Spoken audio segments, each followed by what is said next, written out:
Ok, bon, on n'a pas trop eu à marcher pour trouver le premier. Donc derrière moi, il y a Super Flamme. On va essayer de lui choper une petite interview. Allez, c'est parti. Il est plus derrière moi. Il est parti. Voilà. Je suis triste.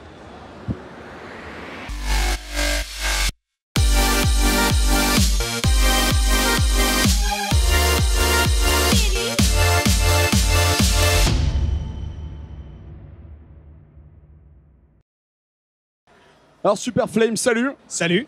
Donc ici au Man Game Show de Fréjus, c'est ta première convention. Ouais, exactement. C'est ça? Ouais. Comment tu le vis? Bah écoute, pour l'instant, je le vis plutôt bien parce que c'est la toute première fois de ma vie que je me retrouve au contact de mon public. Et du coup, là, je me rends compte pour la première fois de ma vie que tous ces chiffres qu'on voit sur notre chaîne, que ce soit les vues, les likes, les commentaires, bah en fait, derrière ça, il y a des vrais êtres humains. Et du coup, là, je suis en train de les rencontrer pour de vrai et c'est une super bonne expérience. Ouais, franchement, ça fait super plaisir. Ah, c'est cool. Alors, parmi ces vrais êtres humains, j'imagine que sur Internet, t'as ceux qui te disent que c'est cool et ceux qui disent que c'est pas cool. Là, c'est quoi? C'est surtout les gens qui viennent dire que c'est fabuleux? Globalement, j'ai que des gens hyper contents, hyper satisfaits, qui viennent pour m'encourager. Ouais, je suis très content parce que de toute façon, moi, j'ai une communauté dont je suis très fier. Parce que même quand il y a des gens qui sont là pour foutre le bordel ou être un peu négatifs, au final, la communauté finit par s'auto-censurer d'elle-même. Si un mec vient dans les commentaires dire de la merde, il peut être sûr qu'il y a 20 autres gars qui vont venir le défoncer, quoi. Ouais. J'ai vraiment pas besoin de modérer mes commentaires ou des trucs comme ça. C'est juste arrivé une fois qu'un mec se soit amusé à venir systématiquement sur toutes les vidéos venir m'insulter. Du coup, je le virais de la chaîne et puis voilà. Ça marche aussi. Ouais. Alors, personnellement, moi, je t'ai connu via les vidéos de Catchbutt. Ouais. Donc, j'imagine qu'il y a peut-être d'autres gens dans ce cas. Oui, voilà, oui, il est en train de s'exciter là-bas. Merde, du coup, j'ai perdu le fil. Catchbutt. Raconte un peu, tu fais quoi? Parce que moi, je le sais, mais ce serait bien. Peut-être d'autres ne le savent pas.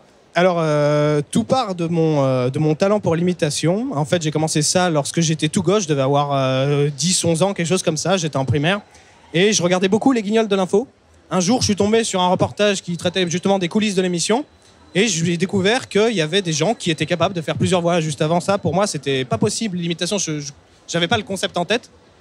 Et là, j'ai vu des mecs comme Yves Lecoq et tout, qui pouvaient incarner la voix de différents personnages. Alors, je me suis dit que j'allais m'amuser à faire ça. Du coup, je suis allé dans la cour de récré le lendemain et je me suis amusé à essayer de refaire les voix de Chirac, de Sarko et des trucs comme ça pour faire marrer les copains.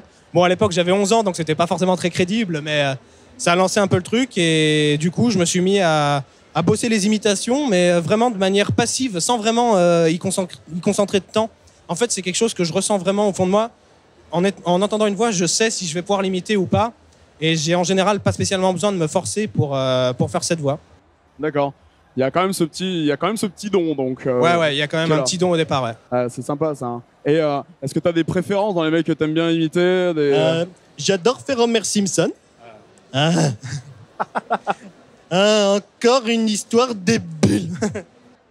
C'est parfait, on y est, quoi, j'ai envie de dire.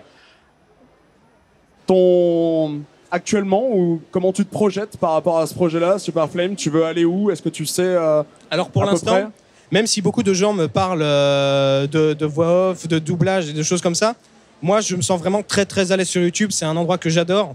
Donc à l'heure actuelle, je suis en deuxième année de BTS. Là je suis dans l'informatique, je fais un BTS NIR, sciences du numérique, option informatique et réseau.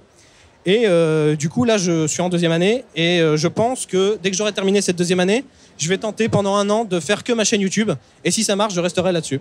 Après, je suis tout à fait ouvert à des petits contrats à gauche, à droite, de voix off ou de doublage, des trucs comme ça. Ouais. Et ta chaîne YouTube, donc du coup, tu fais donc des imitations. Ouais. Et tu comptes, enfin, t'as des concepts que tu vas mettre dessus en plus de ça, ou ça va être alors, en fait, des tutos d'imitation que tu fais? Même si l'imitation est un des éléments centraux de ma chaîne, un des éléments centraux d'ailleurs de ma chaîne, je me considère un peu plus comme un auteur que véritablement un imitateur, même si c'est évident que voilà, je fais des voix à côté.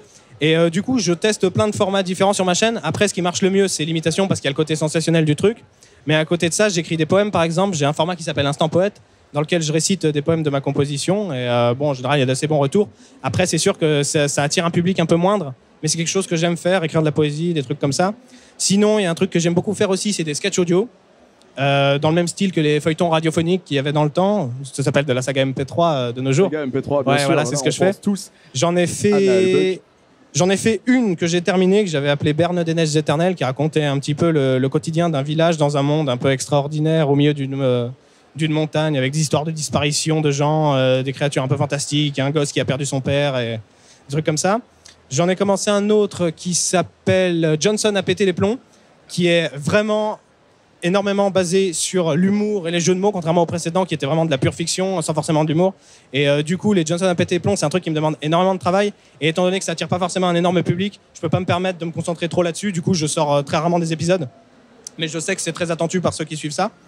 Et à côté de ça, le format de base de ma chaîne qui marche bien, c'est les Vox Populi. Donc c'est des petits tutos d'imitation. J'apprends aux gens à imiter des personnages que moi-même j'arrive à imiter. J'essaie de faire ça de manière rigolote, sans forcément m'adresser à des personnes qui veulent réimiter.